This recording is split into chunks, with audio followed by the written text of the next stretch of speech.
Hey everyone, welcome to CrossTalk. I'm Indre Viscontis. I'm the president-elect of the Society for the Neuroscience of Creativity. And I just want to say up front that CrossTalk is the brainchild of Will Orwig, who's with us behind the scenes, making sure everything goes smoothly.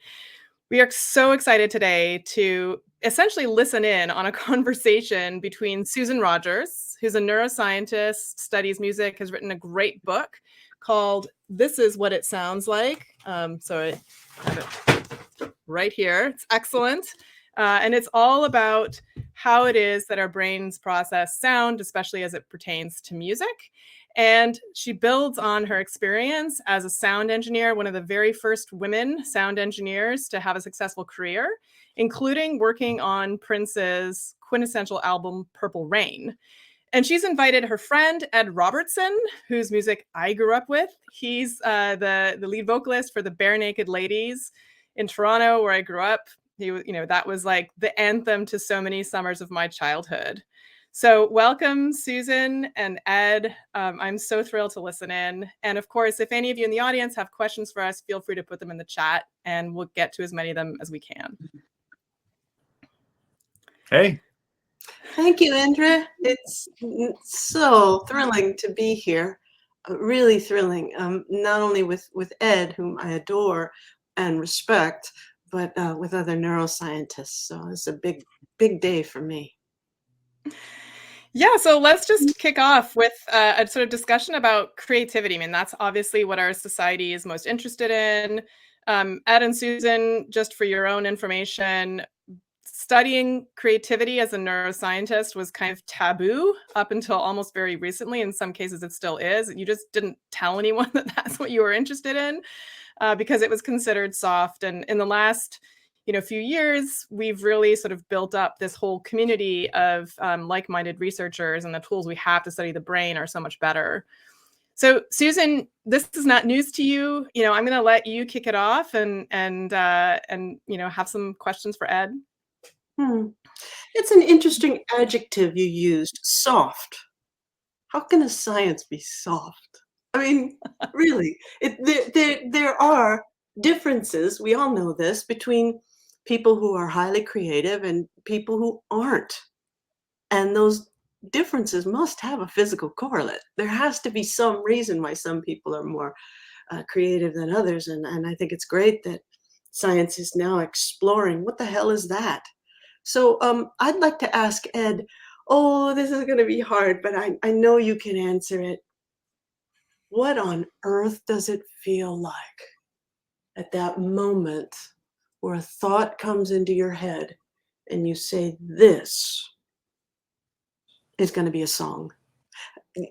We have thoughts in our heads all the time, and you don't turn all of them into songs. What is it when you get that spark of inspiration that makes you go, yeah, I want to write about this? It is never what a non-songwriter thinks it's going to be, because it happens many times a week. Something will happen on a plane or in a grocery store or walking along the street. Something mundane or surreptitious or mildly interesting, and someone will never fail to say to me, there's a song in there. And I always say, yes, but it's a shit song. For me, the ideas come, and for the last 20 plus years, every good idea I've had has come while I'm doing something else. And I recognized that more than 20 years ago. So my writing sessions now are not me sitting down at a table with a pad of paper and a guitar, or a computer and a guitar. They involve me getting in my car and driving 3 hours away up to a lake spot that I have. And I know now that is my most creative window, is the drive to the cottage. And so I don't put the radio on. I don't usually, when I'm driving, if I'm just driving around the city, I listen to a lot of spoken word stuff. I listen to a lot of podcasts or books on tape. It's just not a great listening environment for music. So I prefer to listen to spoken word stuff. But when I do this drive for the purpose of writing, everything's off. And I'm driving with either a little tape recorder, or sometimes I just use the voice memo function on my iPhone. And I just sing to myself on the drive, find melodies. And I don't know I have something until I have a couplet that resonates with me. It can be 2 lines, and I have my thesis for the whole essay. I know where it's going. I know what it is emotionally, and I know it's unique, and I know what I want to say. It's like when I have the seed, I can see the tree. Now, music is an expression of life. And the older we are, the more life we've experienced. But you're kind of trapped in this dilemma where your life involves other people you've known for decades. So I imagine the temptation is very strong to, when you're expressing your life, you're expressing your relations with other people. Have you, I know you have, but how do you manage that dilemma when you need to write about love and your wife is right there, and you're writing about friendship and your friends are right there? How do you blend the fact and the fiction? I think the best way to do it is not to overthink it too much. And every song I've ever written is a convoluted blend of fact and fiction. And the inspirations are there, and sometimes they're super evident. And my wife, Natalie, will say, "Oh, I know what that's about." You know, and what am I going to say? It's like, yeah, that's what that's about. But I think we'd be doing everybody a disservice to not be as personal as we can possibly be. And, you know, I've coupled all of my many years of songwriting with many years of counseling and therapy too. So, you know, when something comes out that's difficult to ground or even painful emotionally, it's not me lashing out. It's not me trying to emotionally work through a problem. It's me having worked through the problem and then trying to get in touch with the frailty I felt while working through it. So That's so I great. think Yeah. I'm lucky. You know, I'm We lucky. I have a really go ahead. I'm sorry, I interrupted you. No, I Well, I have was going to say, an incredibly we can't. supportive partner that has heard me writing songs for 30 plus years, you know. Great. She is great. So we can't use music as a weapon. It's unfair to music. It's unfair to our artistry. We can't do that. I tried to always stick to the policy of never asking the songwriter what the lyrics were about in the recording studio. A lot of producers do ask, you know, tell me what this song is about so I can help you express it. No, I didn't believe that was a good way to go, because when the listener consumes that piece of music, they don't know what it's about, and frankly, they don't care. It's about themselves. It is what they need it to be. It's about their own lives. So let the songwriter use the words he or she wants to use. Let the music add the subtext, and let it fly off into the world. And as you said earlier, sometimes we take those seeds of inspiration and we toss them. They grow a lot of plants. And you pick the fruit from a variety of those plants to create a song. I mean, the first 2 lines can be inspired by one person, and the next 2 lines inspired by something else. I wanted to ask you.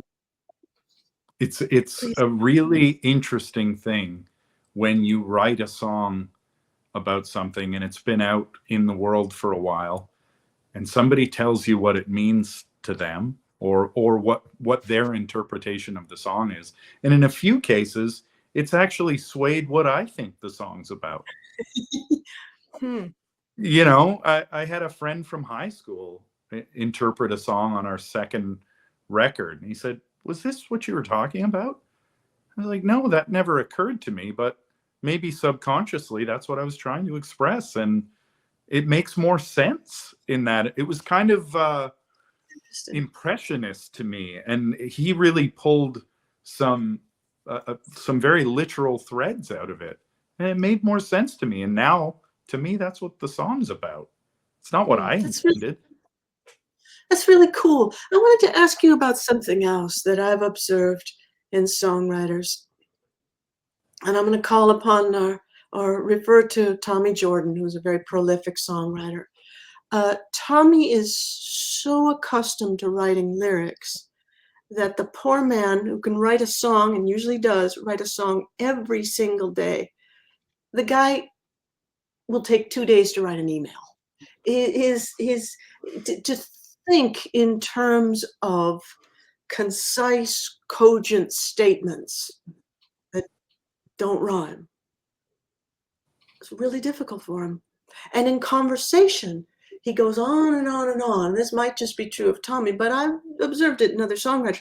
On and on, as if he's tossing chum in the water to see what bites, to look for the spark of a song. Have you discovered that your capacity for lyric writing has in any way slowed down or impaired your capacity for conversation or for just writing an email? I would say, as much as I write, I perform way more than I write. It's true. And I spend a lot of that time engaging audiences and doing my best to entertain them. And, you know, we do a lot of silly storytelling, and every show is a unique experience. So I love to cocoon and write songs and try and articulate ideas and emotions, but I don't feel like it's I certainly procrastinate, and I push decisions off, where with writing I just dive in, and I seem to have no problem making creative decisions. But logistically, it's like I leave almost everything to my fantastically capable wife. You know, she kind of runs the business end of our lives, and I'm the creative guy. Wow. I want to ask you about something that you do that is varsity level cognition, that is so damned hard and so few people can do it, and that's freestyling. So for those who don't know, freestyling is where you make up rhymes on the spot, on stage, in front of thousands of people. And they're not just, you know, Dr. Seussian level rhymes. This, although not to take anything away from him, but this is sophisticated rhyming on stage in front of an audience. Bam, bam, bam, bam, bam, like being a debater, but even more advanced than that, on no particular topic. Just when did you learn to do that? How did you do it? Theodore Geisel was the original rapper, but it's been a staple of a BNL show since the very first shows. I grew up a fan of rap and hip hop music, became very fascinated with the notion of freestyling at a very young age. And most of what you see online is not really freestyling. It's pre-written raps that rapper just hasn't released yet. And they're stringing stanzas together, and they might not have done them in that order before, but they're going back to their mental notebooks. There is a guy called Harry Mack. I don't know if you've seen him. He's one of the greatest freestylers I've ever seen.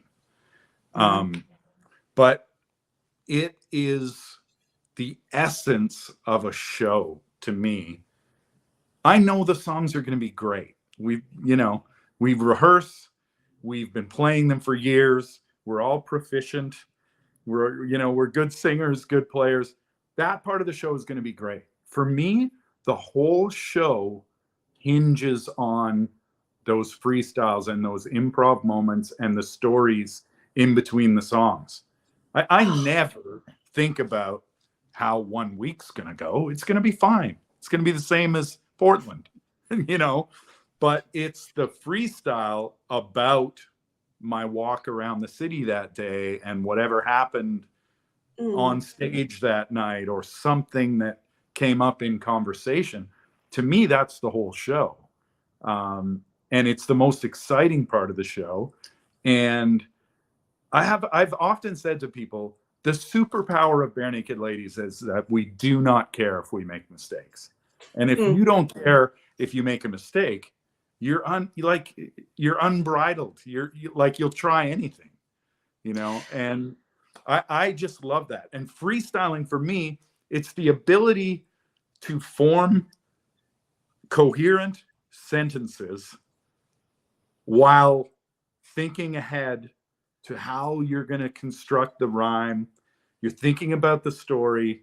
It's going to get gory, but I don't want to bore you. I'm going to tell it more. You have to keep going and flowing and knowing that you're going to, it's that. You're just pulling it from the air and you're thinking, what's the next rhyme? And you got to be able to, it's almost like a chat bot, Sometimes it gets completely outside and silly. And what I'm doing is just trying to make sense and listen for Tyler laughing behind me, playing the beat and just keying in on what I'm saying and reacting to it and laughing. It's a tightrope walk in front of thousands of people. And sometimes it's a train wreck, and that's just as fun as when it is amazing. That's wonderful to hear, because it suggests that confidence and anticipation allow creativity to blossom. There's studies of jazz improvisers that show that the really great jazz musicians who perform solos go into a place in their head that is beyond the frontal lobe, beyond executive thinking. They're going into a deeper part of their psyches. They start with, of course, bringing up phrases that they may have played elsewhere that are familiar. But when they really take off, when they're really inventing new melodic or harmonic phrases, they do go deeper into their psyches. They're not doing this from an intellectual or a logical perspective.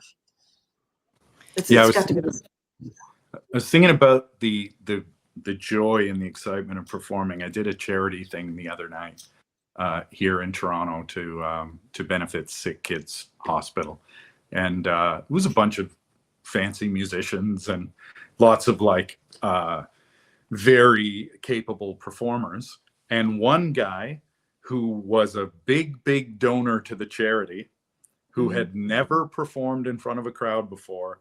And he had been practicing Everlong by the Foo Fighters for 4 months, hours a day, every day.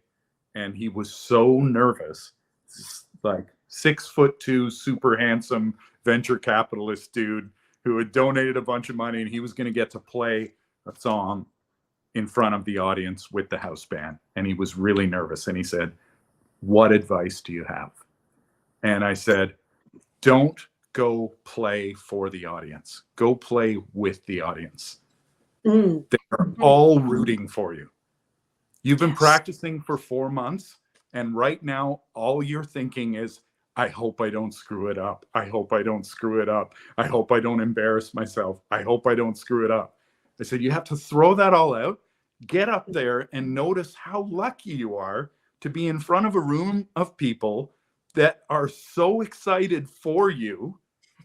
They're going to be clapping. They're going to be singing along. And if you screw up, they are not going to care. They're not going to know. In many cases, they're not going to know. What a gift. So many performers don't know that. If they screw up, it throws them for 3 songs. You can see them brooding and working back over it for 15 minutes of the show.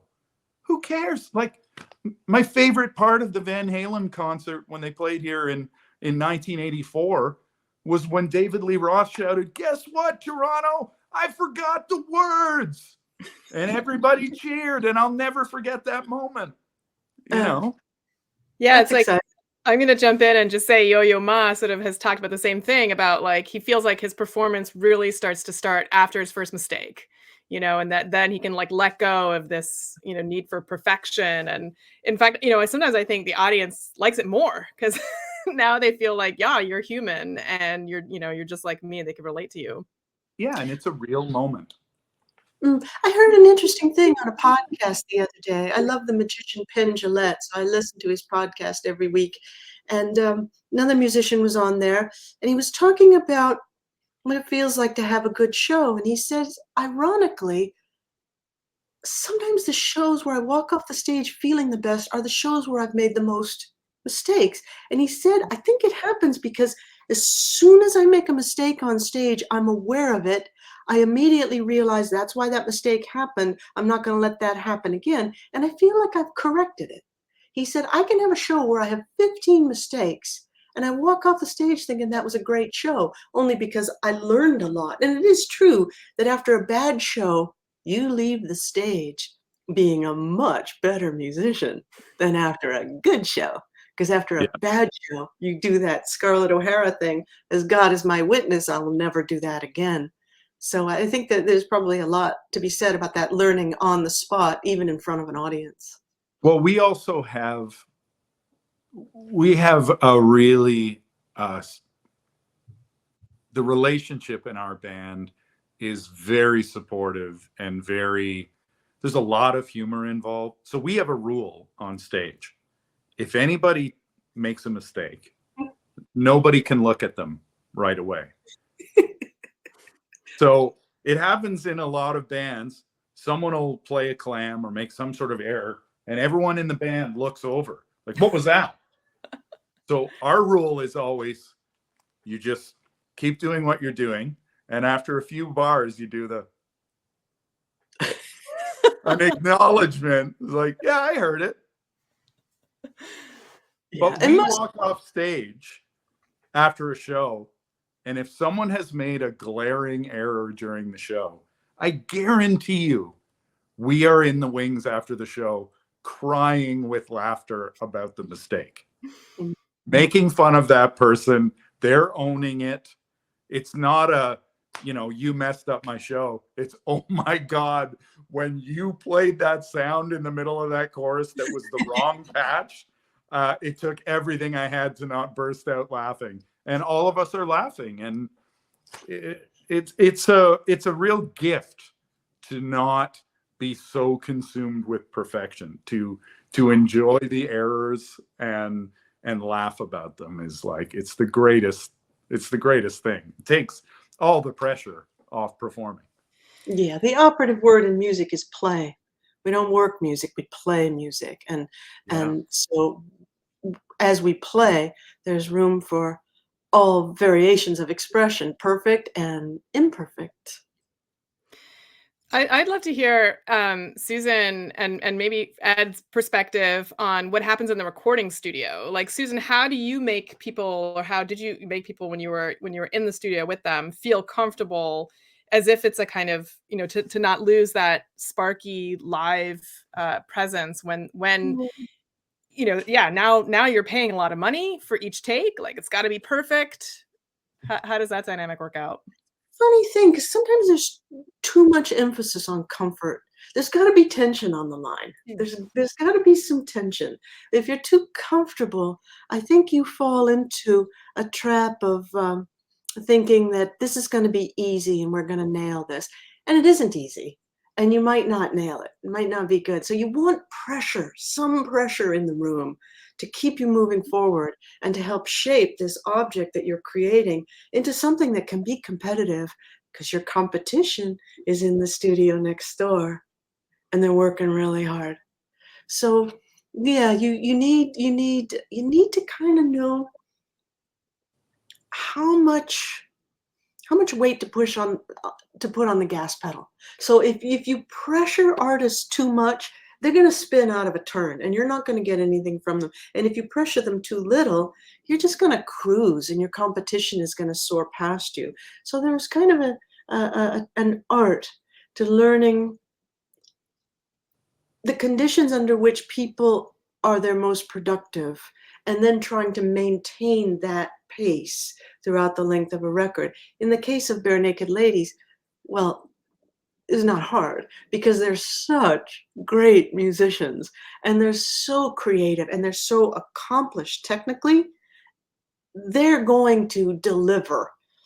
So there isn't much to do other than to technically capture what it is they're creating, and serve as the first listener, give them feedback as to what it sounded like and what you think could be changed. But with a lot of other people, you either have to push them or pull back on them, depending on how they create.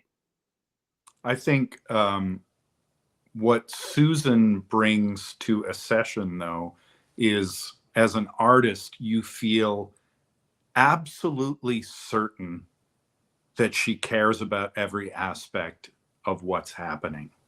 And that all that is important is what she is feeling. And as a musician performing in that studio, you're trying to capture something that you wrote, you're trying to capture a feeling, you're trying to capture an idea. But I know for me, I was trying to reach Susan in the control room. Like, you're not just the first listener, you are a trusted interpreter of what's happening in that room.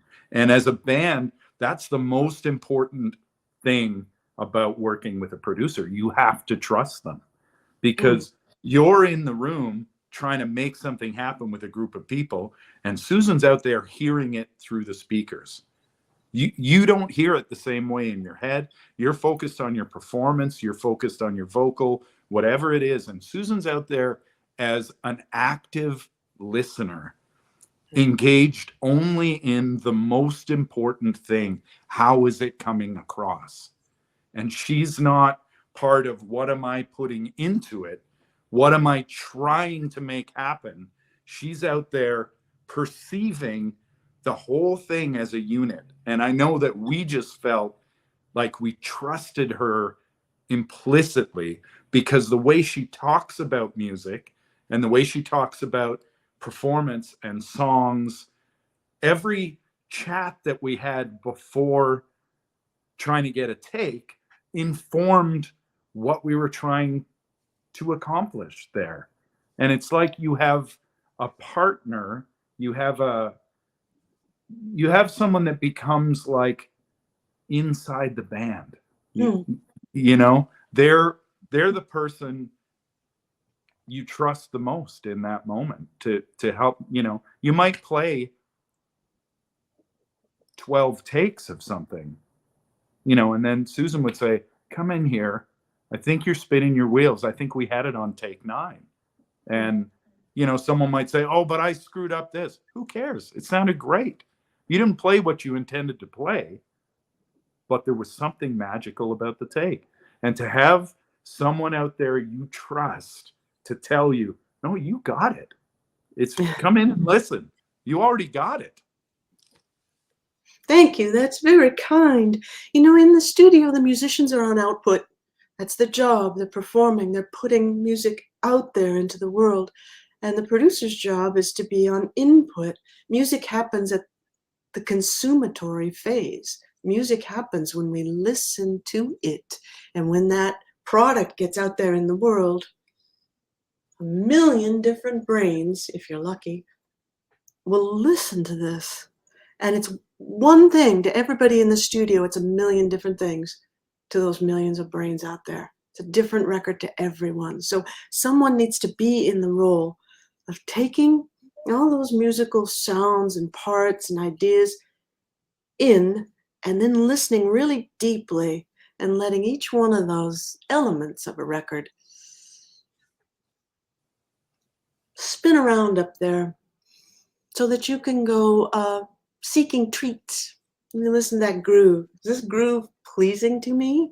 You listen to those lyrics. You listen to those chord changes. You listen to that harmony. You listen to the style of this record. You're seeking a treat, a little hit of dopamine that happens when you experience the anticipation. Oh, they're coming to the bridge, and oh, that's gonna be good. But that's that caudate nucleus says, yeah, I know it's gonna be good. I can't wait. It's gonna be good. And then they go into that bridge, and then the nucleus accompanies says, and it was good. It was really good. Kevin went to that harmony that I didn't expect there, and it was awesome. And you got your treats. Now, if it happens to be a song where maybe the melody's not moving you, something else on the record. Maybe the lyrics were really clever. Maybe that groove was really clever. Maybe just stylistically you did something innovative. Maybe the singer sang his heart out. Maybe the drummer flirted with you the whole way through from his groin. There's your treat. You don't need every element of a record to match your taste in music. All you need is one. So it is nice for artists to have a recipient, to have a listener in the room who's listening for those treats and who's predicting that other people will find treats in the same way. I'll never forget playing Susan the demo for 1 week. That was it was very indicative of our live show with all the freestyling that we talked about. And that song was an improvised freestyle that I then just edited down into what would be the 2.5-minute final song. And the first time I played it for Susan, I thought, this is kind of a crazy song, but let's see what she thinks. And the first thing she said was, that drum loop isn't very cool.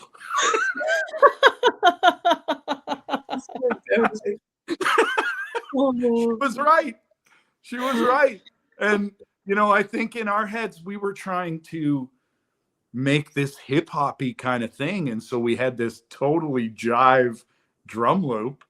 And Susan pushed us into this live rock band, Afro-Cuban rhythm melded.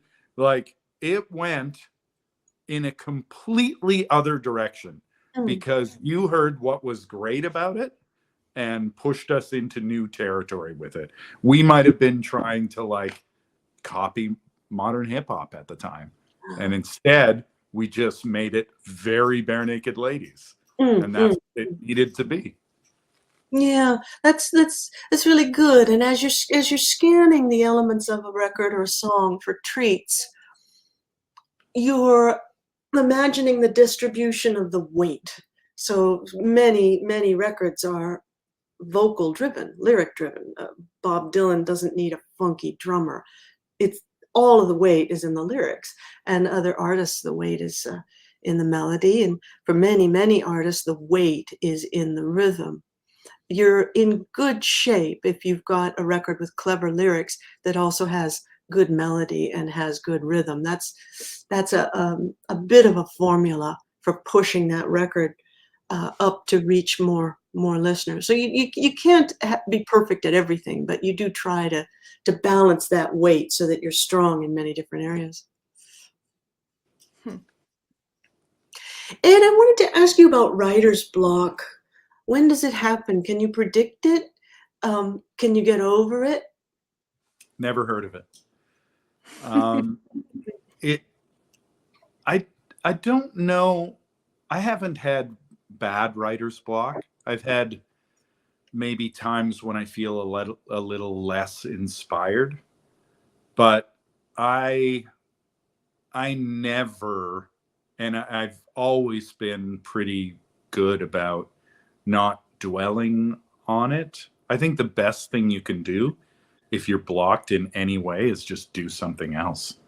Like when I have an idea for a song and it's going along and I get to a point where I just can't make any progress, I either move on to another song.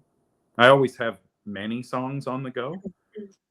I move on to another song, or I go for a walk, or I go play pinball, whatever it is. I have never found any satisfaction in dwelling on an impasse.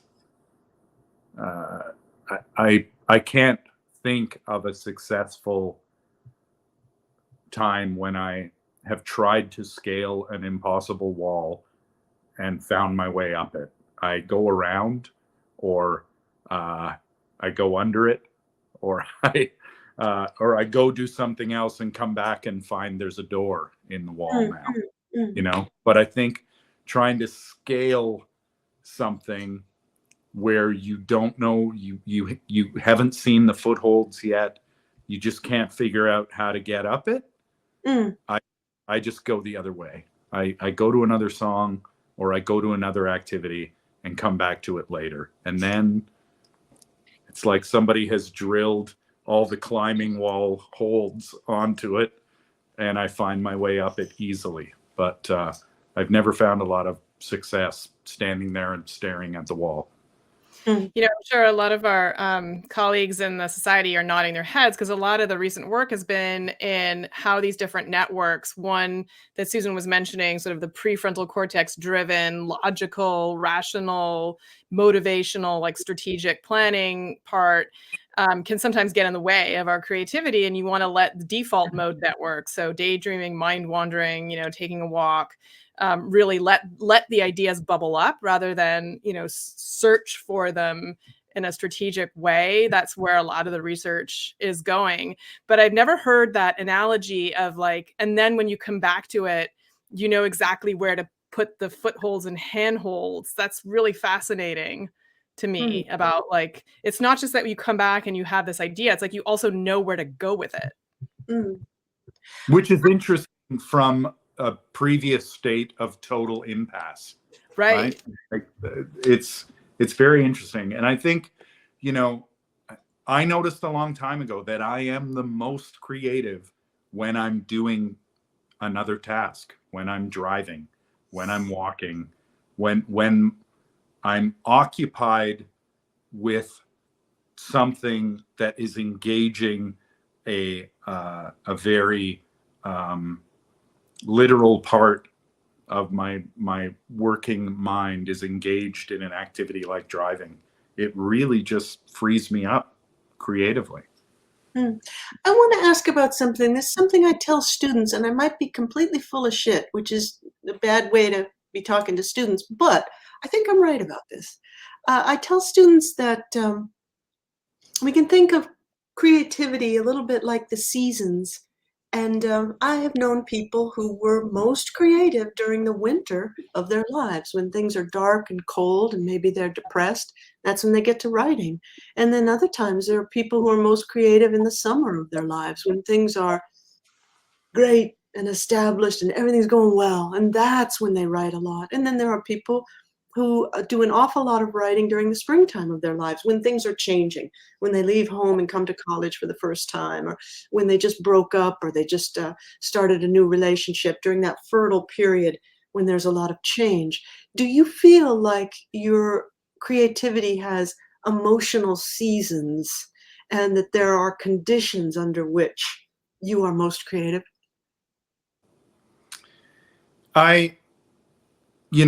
To look at that literally, I almost always write literally during the winter, which in Canada is a very snowbound, where I live.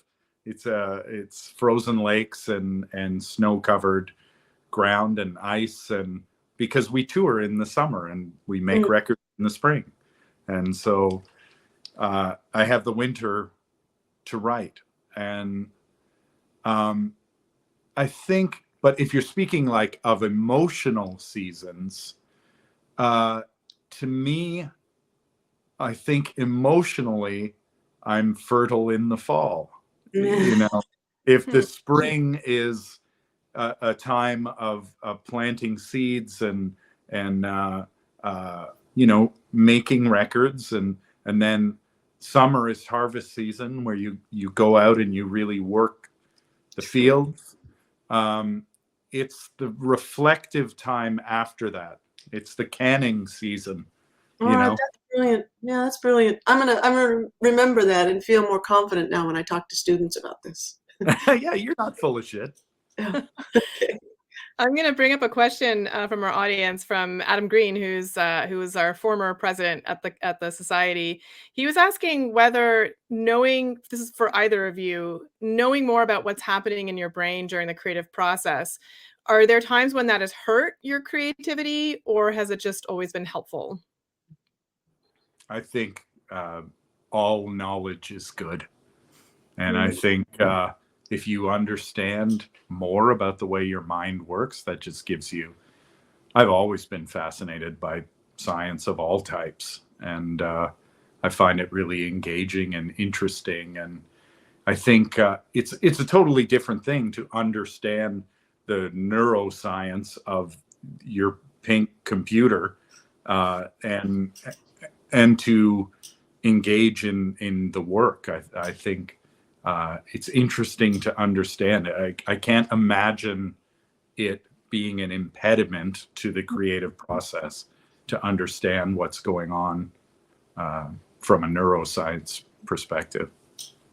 I have training in psychoacoustics and music cognition, and so people have asked me, if you were to go back into the studio today, would you be drawing upon that while you were making records? And my answer is an emphatic hell no. Because when you're in the studio, you're making music with people. Your head should be in a very different place than logic and reason and nuts and bolts and things like that. What the scientific training does for you, it allows you to reflect on the decisions you made after the fact and recognize, yeah, I think that's why I thought this might have been the good way to go. That's why I made that choice. But in the moment, I really do think, well, this is how I envision it. The arts and the sciences are the exact same journey, but in opposite directions. When I was in the arts, it felt to me like we start with this black hole, this condensed region of what it means to be a human being. Then you explode that out into a billion different songs and books and poems, plays, a billion different ways of expressing what it means to be human, each one individual. Then when I got into the sciences, I realized, oh, it's the same journey. I'm just going in the opposite direction. You take all these scientists and their individual perspectives, and you walk your way back toward that condensed black hole of what it means to be human. You go from that individual perspective to that collective perspective. It's the same journey, but opposite directions. I think when you're being creative, you need to be thinking about individuality. And when you're being scientific, you need to think about collective knowledge.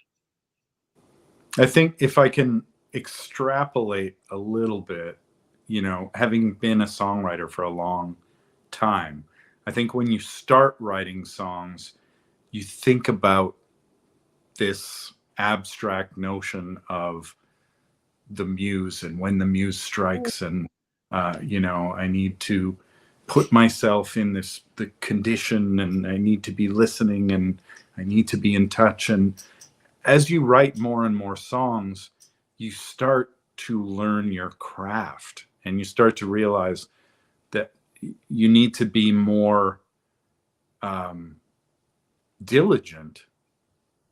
It's like you need to build the altar for the muse to come. You smoking pot and procrastinating does not produce. It occasionally has produced good songs, but a diligent and mindful, dedicated writer is going to produce a lot of great songs by repeatedly stepping to that altar and honoring that craft and really approaching it like I approach it as like a craft that I'm privileged to do. Like I've been given the honor of this position, and all I need to do is respect it. All I need to do is give a shit about the songs I'm trying to write, and luckily I'm handsomely rewarded for it. But giving a shit is the first and most important ingredient. You have to go there with humility and with honoring what it is you're trying to do. You're trying to communicate an idea.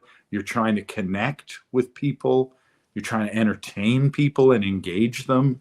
Like, it's when you put yourself on that fascinating continuum of like, wow, I get to do this. Like, I better treat it with respect.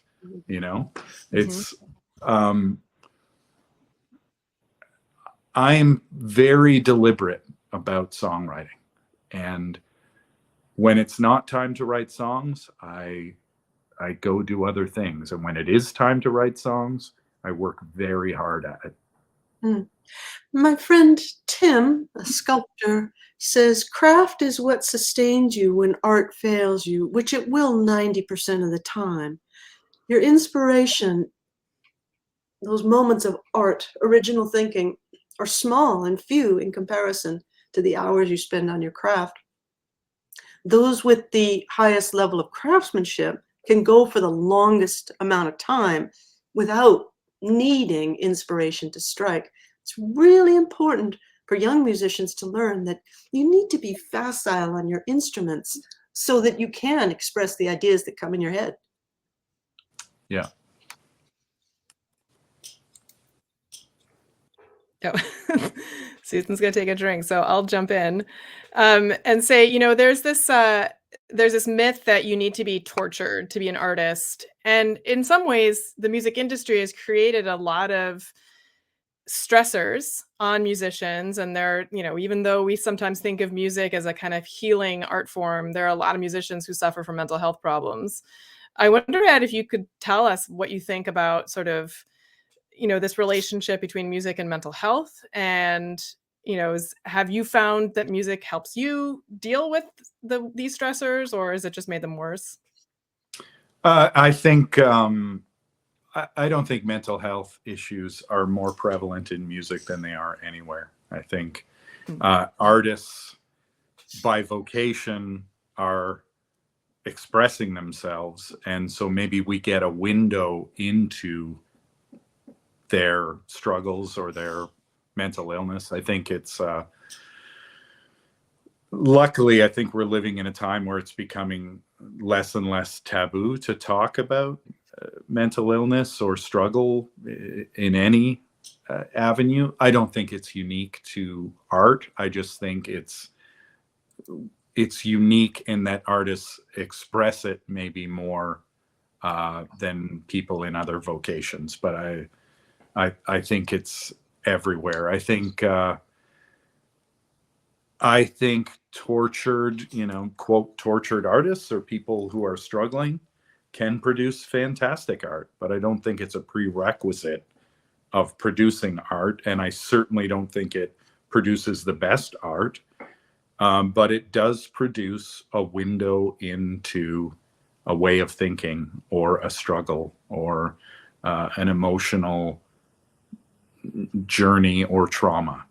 But I have produced all of my best work when I've been in the best headspace of my life. And I know for me, my the times when I've been struggling emotionally or mentally, I've not even wanted to write. So I think I alluded to earlier, it's looking back after a moment of growth or after a period of struggle. Having done the work later, I can reflect back and then try to say something informed about what was difficult about that time or how I felt. But yeah, I don't buy the tortured artist thing. I think people should get help for what they're struggling with. And it's you know, I think it's a mistake to look at artists that drove themselves to madness and say, well, that's how you make great art. Great art is made by crazy people sometimes, but it's not a prerequisite. I agree with that completely. The researcher Nancy Andreessen wrote in her book on creativity that statistics show most people are most creative when they're happy, not when they're sad. I had a student, a really good songwriter, and he wrote a line in a song that said, uh, broke a heart just to write a line. Don't go thinking because you know it's mine.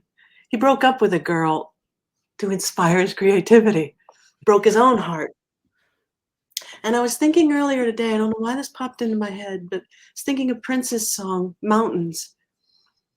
And there's a line in that song that says, happiness sometimes hard to find.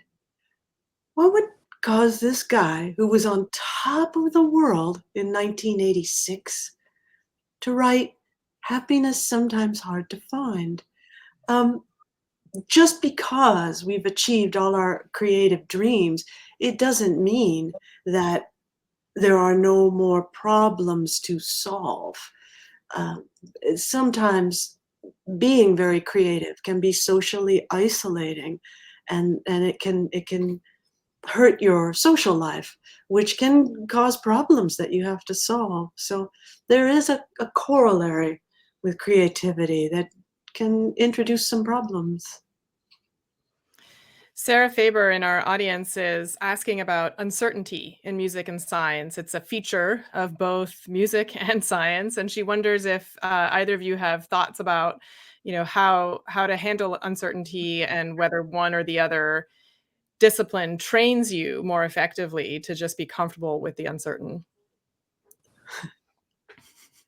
Musicians are so good at dealing with the unknown and with uncertainty. They're so good. You don't know how your next record's going to do. You don't know what the reviews are going to say. You don't know how the tour's going to go. Even for musicians who are just starting out, you can take that stage and you can think that, wow, that was a great show. That was our best show ever. We were amazing. And you walk off that stage and the next band gets on after you and they wipe the floor with you. You will never, ever, or you shouldn't anyway, feel like you've mastered your craft and you're on top of the world. It's just too impossible. There are just too many variables. So musicians learn to live with great faith and great doubt. Great faith in themselves and their ability, and great doubt that this is going to work. I think the same is true for the scientists. Yeah, you have faith that you can do it, and you know how damned hard it is, and that this might not work, might not pan out. Uncertainty for me is the greatest part about performing. I walk on stage every night having no idea what's going to happen up there. And that's the most exciting thing to me. Like I said, I know the songs are going to be great. But other than that, I don't know what's going to happen. I don't know what I'm going to say. I don't know what I'm going to freestyle about. I approach every stage with one little kernel. Go, oh yeah, that funny thing happened. I got to remember. Funny thing happened at the coffee shop today, and I want to talk about it. I got to remember the name of the coffee shop. That's the extent of my preparation for a show in front of 10,000 people, because I want the rest to be spontaneous and full of uncertainty and full of wonder, not just for the audience, but for me. I don't know what's going to happen. And that's the exciting part about a live show. There are some artists that you see and they'll tell a really beautiful story, very heartwarming, and it's very well delivered. And then they tell the same story the next night, introducing a song, and the same one the next night. And they start to kind of bore themselves with the story, and you can feel it, We were doing a show in about 1991 or 2, and Steppenwolf had played the night before us at this club. And taped onto the monitor was a piece of paper that said, "You are in Phoenix, Arizona. The name of this club is the Roxy." And I just thought, I never want to need that. I never want to have to look down and go like, "Hey, good evening, Phoenix. It's good to be here at the Roxy. It was a simple thing, but it had a profound effect on me. And seeing Billy Bragg perform in my hometown when I was 19 years old or 18 years old, and Billy Bragg got up on stage with an electric guitar, played amazing songs, and talked about Toronto politics 90 minutes. He got to the city, read all the papers, watched the news, then got on the stage, played the songs he was going to play anyway, but engaged an audience on what was happening in that town. And you knew that his show was just for you. Yes. It was special to be in the room that night. It was completely connected. The artist knew where he was. He knew who he was playing for. And he had opinions. And it was the most thrilling thing as an 18-year-old to watch this guy I admired as a songwriter and performer come to town and just wing it. It's the greatest thing. It's generous. It's saying, I care about you enough that I'll give you this show and more. I want you to leave here feeling that I care about you. Also in the early 90s, I remember seeing two bands, people that I knew and worked with, one open for the other. And the opening act was Toad the Wet Sprocket, and the headliner was Michael Penn. It was the early 90s. And you know how on tour, the very last show of the tour, it's tradition for bands, opening act and the headliner, to punk each other. So Toad punked Michael Penn by learning all of his in-between song banter, because he was the same night after night after night, exact same story for each song. They took all of his banter and they used it in between their songs.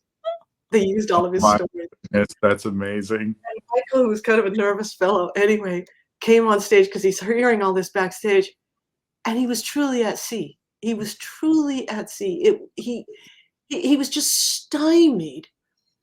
He was one of those creative people, good songwriter, but one of those people who needs time and thought and a pen and paper to be creative. He needed the tools of creativity. And without those tools, it wouldn't come. It was no Ed Robertson, that's for sure. Toad opened for us last summer. And, I love those guys. Yeah, it was such a pleasure, that tour. Really great guys. Sounds like they couldn't pull the same punk on you. No, they tried to learn some of our dance moves, but they couldn't get them down. Well, look, Susan and Ed, I could listen to you all day long, but we're coming up at the end of our hour, and I promised to get you both off on time. So thank you so much for sharing your wisdom and insights with the Society for the Neuroscience of Creativity, and can't wait to interact with you again. Thank you so much. Thanks for having me. I loved making a record with Susan Rogers, and more importantly, I love Susan Rogers. Back at you, Ed. I adore you. Think the world of you. And I know that you're a busy man and the demands on your time must be overwhelming. So to give us an hour is very kind of you. I really appreciate it.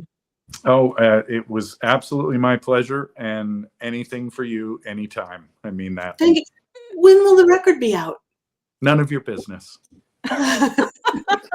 I'm sure. Well, we'll put it on all our socials when it is out. I don't actually know. We're hoping to get finished before we get on the road in June, and okay. I'm sure we'll be mixed and done by then, but maybe not out till end of the summer. Yeah. Well, I can hardly wait. It's going to be so exciting. I love a new BNL record. As do I. Awesome. Yeah. All right, you guys. Thank you for this invitation. For having me. Thank you for your attention. Appreciate it.